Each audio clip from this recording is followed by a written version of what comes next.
Good morning, students. So now we are moving on towards our last topic, unit number 4, that is unpaid seller. Okay, हमने अभी तक formation of contract of sale, conditions and warranties, okay, और sale of goods के related काफी सारी चीजों का information हमने ले लिया है. Okay, and what are the modes of delivery, delivery के रिलेटेड क्या रूल्स रेगुलेशंस कंडीशंस हैं वो हमने ऑलरेडी कवर अप कर लिया है. Now the last topic that is left out is unpaid seller. Okay, so by the word itself we can understand a seller who has not been paid the price. एक ऐसा इंसान जिसको उसके goods का price नहीं मिला है, normal sense में उसको अनपेड सेलर कहा जाता है. But what it means in terms of law ना, अनपेड सेलर का meaning in the eyes of law क्या होता है वो हम पढ़ने वाले हैं. अनपेड सेलर को क्या राइट्स अवेलेबल हैं, तो we can say unpaid seller is having two types of rights: right against the goods and right against the person, that is buyer. Okay, then also then after we are going to learn about difference between right of lien and right of stoppage in transit. And even though this chapter majority talks about rights of unpaid seller, it also gives some idea about rights of buyer as well. मतलब इस chapter में भले नाम ऐसा लिखा है unpaid seller, पर इस चैप्टर में हम बायर के राइट्स के बारे में भी डिस्कशन करने वाले हैं. It is at a very minimal level, but still it gives some idea about rights of buyer as well. So before going into the rights of unpaid seller, we need to first of all understand who is actually an unpaid seller. हम कब किसी को एक unpaid seller बोल सकते हैं. Okay, तो यहाँ पे आपको इसका डेफिनेशन दिया हुआ है, बट इसको अगर हम उसके फीचर्स से जानना चाहें, if we try to know from the features, तो एक चीज ऐसा लिखेंगे यहाँ पे, what are the rights, what are which persons can be considered as unpaid seller if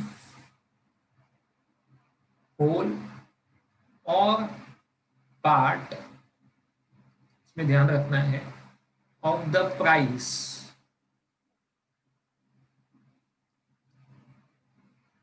has not been paid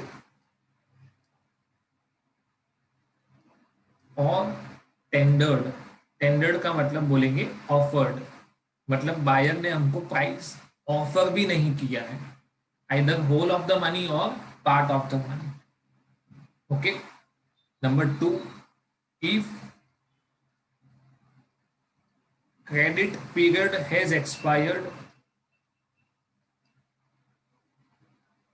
हमने उनको 1 मंथ का टाइम पीरियड दिया था, सेलर ने बायर को 1 मंथ का टाइम पीरियड दिया है, और वो 1 मंथ खत्म हो गया, बट फिर भी बायर ने अमाउंट नहीं दिया, the buyer has not paid.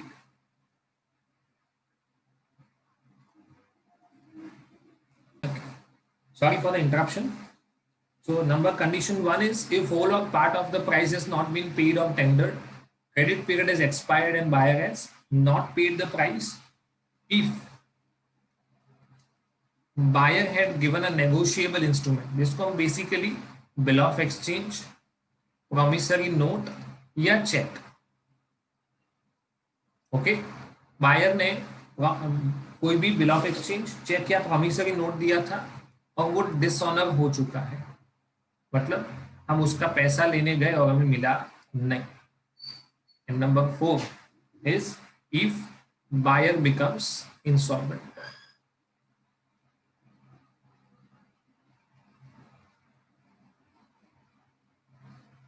मतलब अगर इनमें से कोई भी कंडीशन सेटिस्फाई हो गई, then we can say that the buyer or the seller is considered as an unpaid seller.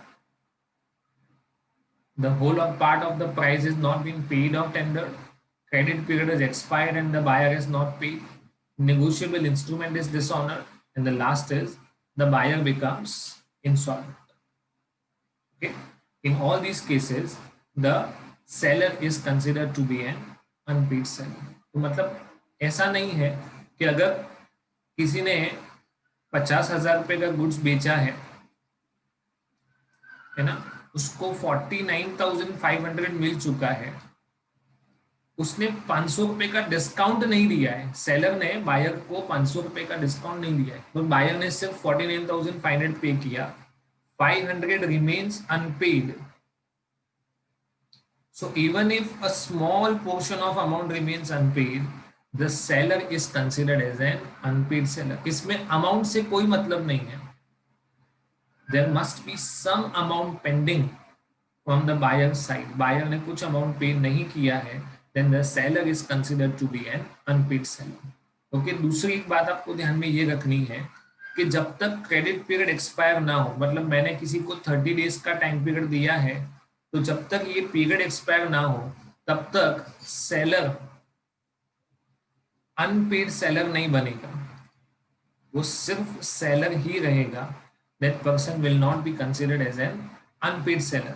वो अनपेड सेलर दो ही सिचुएशन में बनेगा, या तो 30 डेज का क्रेडिट पीरियड खत्म हो गया हो, क्रेडिट पीरियड हैज एक्सपायर्ड, और दूसरा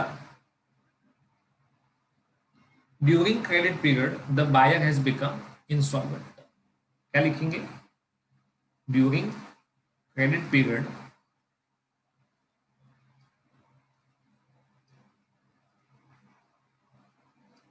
the buyer has become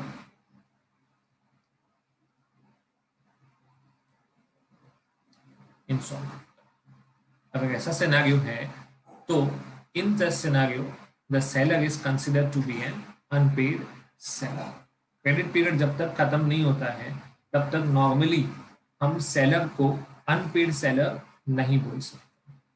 तो पहला कंडीशन ये है कि आपको प्रूव करना पड़ेगा कि आप अनपेड सेलर हो.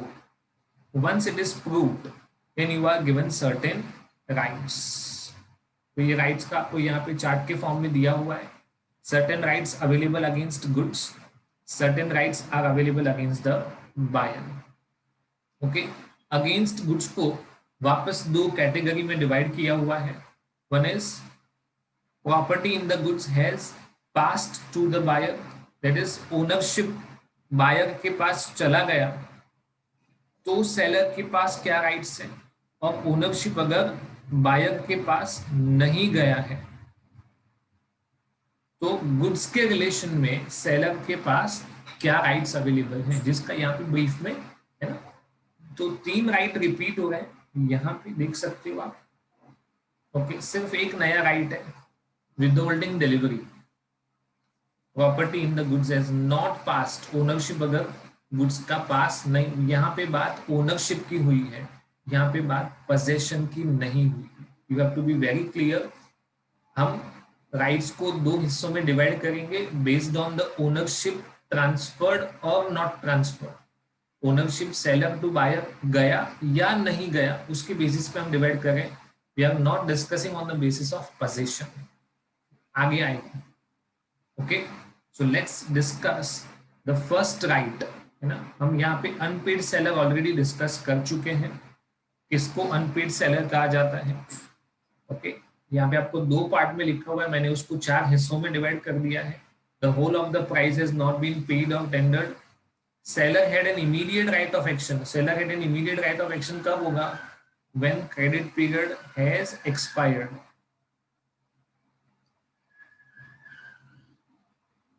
तीसरा, आपको कोई भी negotiable instrument like bill of exchange, cheque or promissory note मिला था और वो डिसऑनर हो चुका है. ठीक है, और एक और कंडीशन थी, the buyer has become insolvent.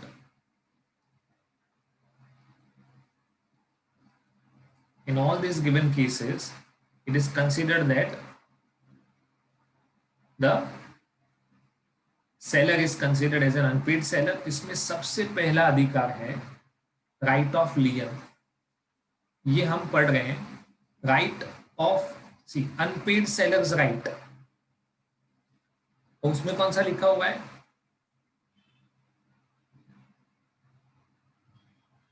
Right of lien, right of resale.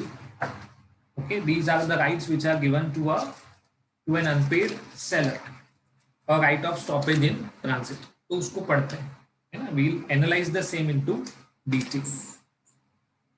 Subject to the provisions of this act and any law for the time being, notwithstanding the property in the goods may have passed to the buyer, the seller of goods as such is by implication of law ownership pass on हो गया तो क्या rights available है? Lien, right of resale and right of stoppage in transit, तीन rights available है if ownership has passed. ये कौन से राइट है? Against goods. You have to be clear at each and every point. These rights are available against goods. अगर ownership pass on हो गया, okay, तो आपके पास तीन राइट अवेलेबल है। One is the right of लियन, other is right of stoppage in transit, third is right of resale. Okay, फिर आगे एक पैराग्राफ में आपको लिखा हुआ है कि अगर ओनरशिप पास ऑन नहीं हुआ है तो in addition to other remedies, मतलब जो ये तीन हैं उसके साथ आपको चौथा मिलेगा राइट ऑफ विदहोल्डिंग डिलीवरी। मतलब इसमें चौथा एक राइट कौन सा ऐड हो जाएगा? The seller can withhold the delivery of goods, वो गुड्स का डिलीवरी देने से मना कर देगा। okay? So an unpaid seller has been expressly given the rights against the goods as well as the buyer personally. हम पहले कौन सा पढ़ने जा रहे हैं? We are going to discuss about the rights which are available against the goods. Okay, काफी self explanatory chapter है और छोटा चैप्टर है। We will complete it very soon. Rights of an unpaid seller against the goods. Okay, the right of unpaid seller against the goods, as we have already seen, can be categorized into two parts: when the ownership has passed, when the ownership has not passed. Okay, इसमें सबसे पहला है sellers लियन। Okay, so according to subsection 1 and subject to the provisions of this act, the unpaid seller of goods who is in possession of them, क्या condition है? Who is in possession of them is entitled to retain possession. Who is in possession is entitled to retain them. मतलब यहां पे भले seller ने buyer को ownership transfer किया था, बट गुड्स का पोजेशन उसके पास था, और वो किसी भी कंडीशन की वजह से बायर इंसॉल्वेंट हो गया या बायर ने उसको नेगोशिएबल इंस्ट्रूमेंट दिया था, मतलब एक एडवांस पेमेंट के फॉर्म में, और वो इंस्ट्रूमेंट डिसऑनर हो गया। ओके, बायर ने उसको एडवांस पेमेंट करने के लिए, कैश पेमेंट करने के लिए बोला था, पर बायर ने अभी तक एडवांस पेमेंट किया नहीं है, तो अनटिल द पेमेंट और tender of the price in the following cases, जब तक बायर पैसा लेके नहीं आएगा या पेमेंट नहीं करेगा, तब तक सेलर भले उसने ओनरशिप ट्रांसफर कर दिया है फिर भी गुड्स का पोजीशन रिटेन कर सकता है। बट कौन से केसेस में? Namely where the goods have been sold without any stipulation as to credit. ये ऑब्वियस है और लॉजिकल भी है ना? आपने बायर को कोई भी क्रेडिट पीरियड अलाउ नहीं किया है, क्योंकि अगर आप क्रेडिट पीरियड अलाउ करोगे तो आपको उसको कंपलसरी गुड्स देना पड़ेगा। सपोज मैंने एज ए सेलर अपने बायर को ऐसा कहा कि तुम ये गुड्स लेके जाओ, मैं तुमको 30 डेज का क्रेडिट पीरियड देता हूँ, तो मैं अभी का अभी वो पैसा डिमांड नहीं कर सकता। I do not have an immediate right of action to demand payment. Okay, तो पहला केस क्या है, बायर ने गुड्स तो बेचा है पर क्रेडिट पीरियड का कोई भी डिस्कशन नहीं है या उन्होंने कोई भी क्रेडिट पीरियड अलाउ नहीं किया है। Where the goods have been sold on credit but the term of credit has expired, and when the buyer becomes insolvent. In all the three given cases, the seller, if in possession of goods, अगर seller के पास goods का possession है तो वो उसको retain कर सकता है। अगर goods का possession नहीं है तो right of lien is lost। आगे पढ़ेंगे in which cases the right of lien is lost। okay, ना इसमें दो चीजें और ऐड करेंगे, एक दो चीजें और। Where unpaid seller has made part delivery of the goods, अगर उसने गुड्स का पार्ट डिलीवरी कर दिया है, okay, he may exercise his right of lien on the reminder of goods. मतलब वो 5000 केजी ऑफ गुड्स डिलीवर करने वाला था, उसमें से उसने 2000 केजी डिलीवर कर दिया है। 2000 kg of goods have been delivered, अभी भी 3000 kg बाकी है, तो वो इस 3000 kg जिसका पोजीशन अभी भी उसके पास है उसके ऊपर लियन एक्सरसाइज कर सकता है। ओके, एक और चीज, seller can exercise his right of लियन even if he has obtained a decree for price from court of law।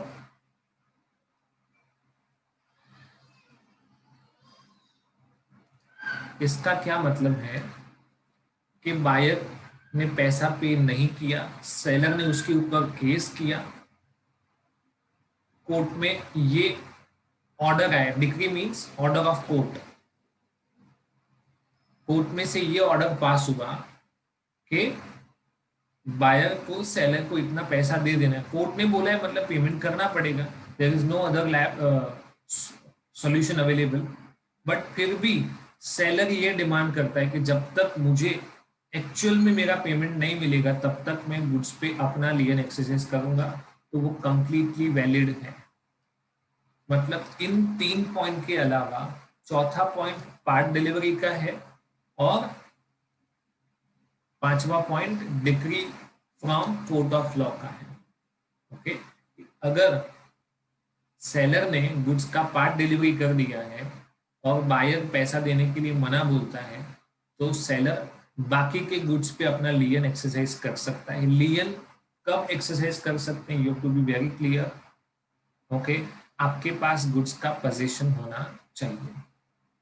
Okay, number 5, if you have obtained a decree for price, court of law ने आपको assurance दिया है कि आपको आपका पैसा मिलेगा ही, फिर भी आप ऐसा इंसिस्ट करते हो कि नहीं, मुझे मेरा पैसा जब तक सही मायने में मेरे अकाउंट में या मुझे कैश नहीं मिलेगा तब तक मैं बायर को बाकी के गुड्स का डिलीवरी नहीं दूंगा, तो वो कंप्लीटली वैलिड है। Okay, so in which cases we can exercise right of lien, where goods have been sold without any stipulation to credit। okay, where goods have been sold on credit but the credit term has expired। इसके साथ एक और चीज जोड़ सकते हैं, देखो credit term expire हो गया पर अगर बायर ने सारा गुड्स बेच दिया है, buyer has sold all goods, तो फिर राइट ऑफ लियन एक्सरसाइज करना पॉसिबल ही नहीं है, क्योंकि बायर ने वो राइट किसी और को पास ऑन कर दिया है। Buyer has sold it subsequently. Okay, तो कब सेलर अपना राइट ऑफ लियन एक्सरसाइज कर पाएगा, when buyer has not sold all the goods. Obviously goods बचे होंगे तो उस पे लियन एक्सरसाइज होगा, गुड्स बचा ही नहीं है तो लियन पॉसिबल नहीं है। Third condition is when the buyer has become insolvent. Fourth is part delivery, कि हमने गुड्स का पार्ट डिलीवरी कर दिया है, दूसरा पार्ट अभी भी बाकी है, तो दूसरे पार्ट में हम अभी भी लियन एक्सरसाइज कर सकते हैं जब तक हमें पैसा ना मिले। पांचवा, कोर्ट ऑफ लॉ ने बायर को पेमेंट के लिए ऑर्डर कर दिया है, फिर भी सेलर अगर ऐसा इंसिस्ट करे कि नहीं मुझे पैसा चाहिए, तो वो कंप्लीटली वैलिड है। Next point is termination of lien, in which circumstances a lien is terminated, मतलब आप अपना राइट खो चुके हो। okay? सबसे पहला ये हम प्रीवियस चैप्टर में भी पढ़ चुके हैं, unconditional appropriation. Okay, number 1, when he delivers the goods to a transporter or other bailey for the purpose of transmission to the buyer without reserving right of disposal। without reserving right of disposal मतलब कि चलो उसने goods transporter को दे तो दिया, पर अगर ऐसा कहा होता बायर को कि तुम्हारे वहां गुड्स तभी अनलोड होंगे जब तुम पूरा पैसा उस ट्रांसपोर्टर को या मेरे अकाउंट में डिपॉजिट करवाओगे, तब तक ये गुड्स तुम्हारे वहां डिलीवर नहीं होगा, तो उसको बोले रिजर्विंग राइट ऑफ डिस्पोजल। पर ऐसा कोई condition, no conditions have been put up, seller ने ऐसी कोई कंडीशन रखी नहीं है, इसको बोला जाता है unconditional appropriation. It is considered as unconditional appropriation। Okay, so in such cases when the seller has not reserved the right of disposal of goods, तो उसका right of lien गया। Number 2, when the buyer or his agent has lawfully obtained the possession of goods, goods का possession गया मतलब lien भी गया। And when the seller has waived thereof, seller ने clearly बोला है कि मैं अपना राइट ऑफ लियन एक्सरसाइज नहीं करूंगा। So there are 3 cases given. Number 1, without reserving the right of disposal. Number 2, buyer has lawfully obtained, buyer और his agent has lawfully obtained the position of goods. The last thing is by waiver thereof, seller ने अपना right of लियन wave कर दिया है। Okay, तो इधर मैंने एक कंडीशन आपको ऑलरेडी समझाया हुआ था कि even if seller has obtained a decree for the price of goods from the court of law, ये वाला पॉइंट मैंने आपको यहाँ पे एक्सप्लेन कर दिया है। Okay, so in all these cases the seller has lost the right of लियन। इसके बाद इसका एनालिसिस दिया हुआ है which is just the same. आपको वापस वही चीजें रिपीट की हुई है विद सर्टेन एग्जांपल। एक और चीज यहाँ पे जोड़ के लिखी हुई है, point number 4, by estoppel, that is where the seller so conducts himself, seller इस तरह से बिहेव करता है that he leads third parties to believe that the lien does not exist. Seller का बिहेवियर ऐसा है जिससे ये पता चलता है कि उसके पास गुड्स के ऊपर लियन का कोई अधिकार नहीं है। So in such cases the lien is terminated, the seller can not exercise the right of lien. Okay,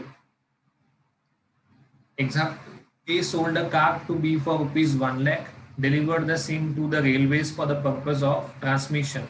The railway receipt was taken in the name of B. इसका मतलब हो गया अनकंडीशनल अप्रोप्रिएशन, मतलब सेलर ने अपना right of disposal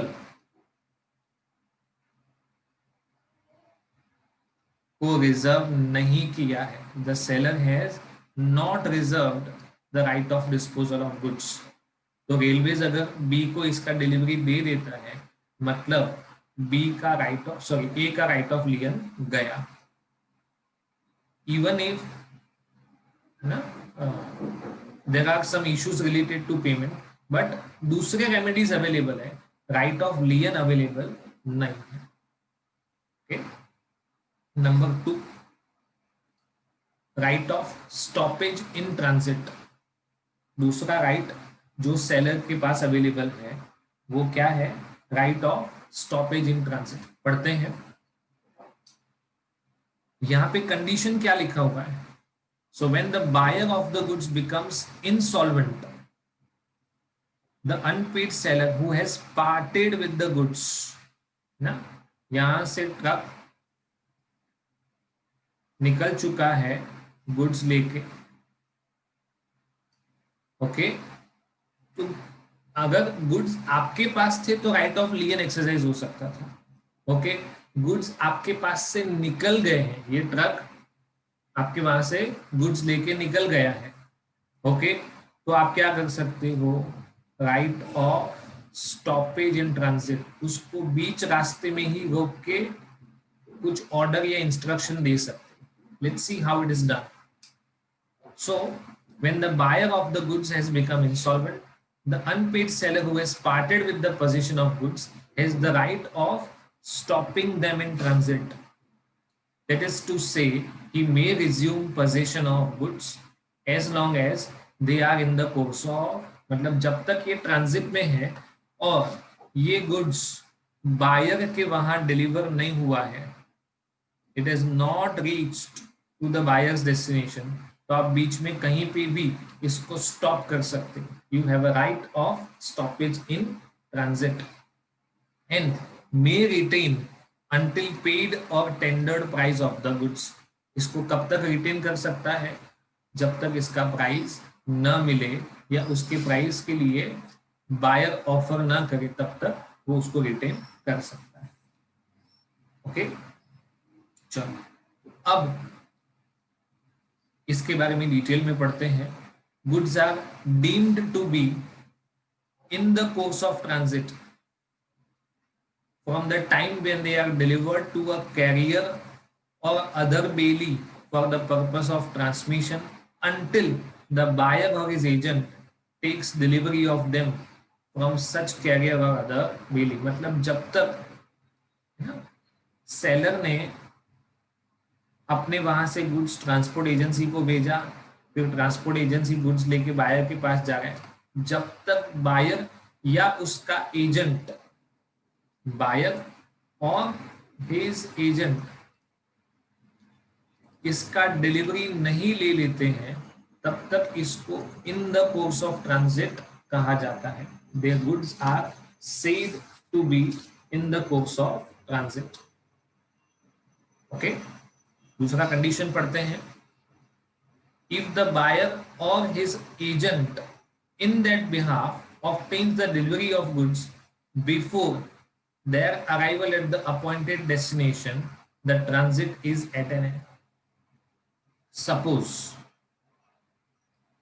buyer का place यहाँ पे है और बायर एक या दो सिटी आगे पहुंच जाता है और इस ट्रक वाले को ऐसा कहता है, एक काम करो तुम मुझे गुड्स यहीं पे अनलोड करके दे दो, यहां से आगे मैं लेके जाऊंगा। तो या तो बायर या उसका एजेंट गुड्स उसके डेस्टिनेशन पे पहुंचे उससे पहले ही उसका डिलीवरी ले लेते हैं, then the transit comes to an end, मतलब आपका right of stoppage in transit भी गया।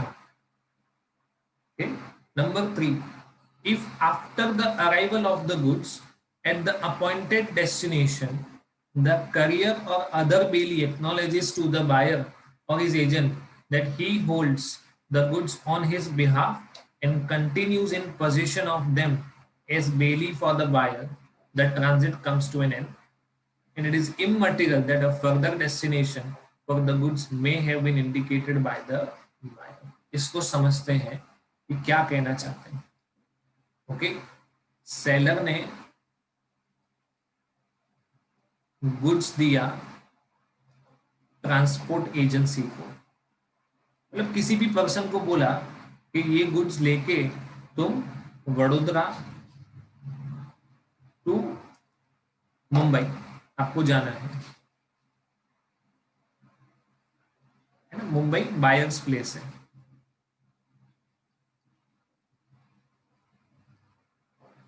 तो ये गुड्स ट्रक में लोड हो गया,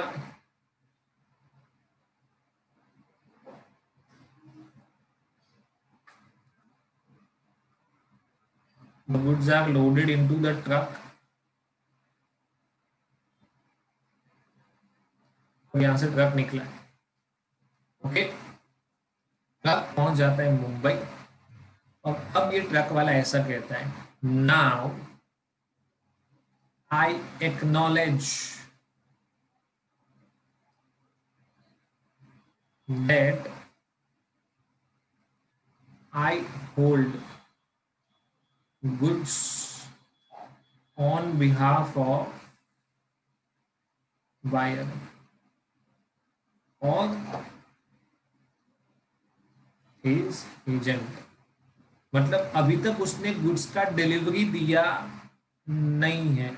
ये गुड्स मुंबई पहुंचा, जैसे ही गुड्स मुंबई पहुंचा, बायर के प्लेस पे पहुंचा, तो ट्रांसपोर्टर ने ये एक्नॉलेज कर लिया that now I hold goods on behalf of buyer or his agent।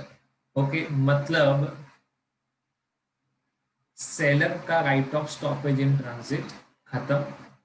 It is immaterial whether a buyer has informed further place of delivery or not। Suppose buyer इस truck वाले को ऐसा कहता है, जब तुम यहां तक आ गए हो तो एक काम करो, मैंने इस गुड्स को ऑलरेडी आगे बेच दिया है, तुम मुंबई से थोड़ा आगे पुणे इसको डिलीवर करके आओ, मैं तुम्हारे ट्रांसपोर्टेशन चार्जेस पे कर दूंगा। या तो ऐसा बोला कि अभी तुम मुंबई में ही रहो, पोजीशन तुम खुद के पास रखो, मैं तुमको एक दिन के बाद बोलूंगा कहाँ डिलीवर करना है।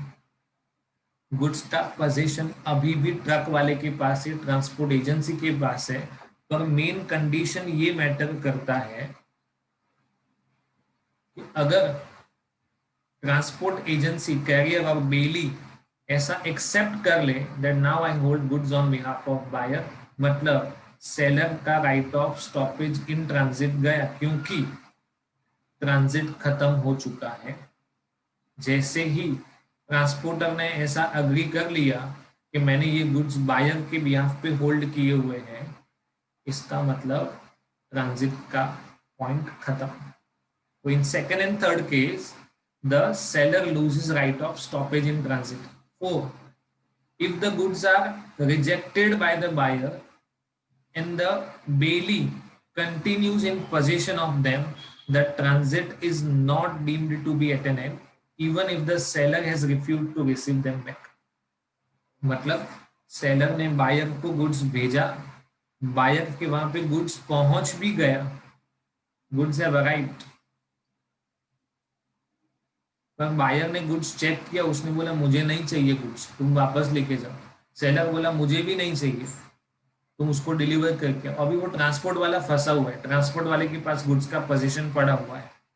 इसका मतलब ट्रांजिट अभी खत्म नहीं हुआ है, सेलर अपना right of stoppage in transit apply कर सकता है। Number 5, when goods are delivered to a ship chartered by the buyer. ये ध्यान रखना है, चार्टर्ड बाय द बायर मतलब सेलर शिप में गुड्स लोड तो कर रहा है, पर वो शिप भेजा किसने है? बायर ने। When the goods are delivered to a ship chartered by the, chartered का मतलब क्या होगा? Which is performing on the instructions of buyer। वो शिप किस तरह से काम करेगा? जैसा बायर बोलेगा वैसा। It is a question depending on the circumstances whether they are in possession of the master or courier as an agent of the buyer।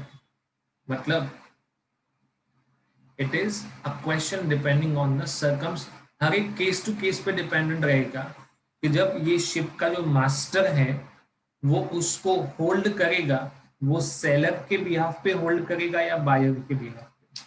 अगर वो सेलर के बिहाफ पे होल्ड करता है तो सेलर अपना राइट एक्सरसाइज कर सकता है। अगर बायर के बिहाफ पे होल्ड करता है तो जैसे ही इस शिप में गुड्स लोड हुआ, सेलर का right of stoppage in transit गया, भले ये शिप यहां से निकल के वहां पहुंचा है या नहीं पहुंचा है, but the ship is chartered by the buyer, मतलब the transporter is acting prima facie on behalf of buyer rather than seller।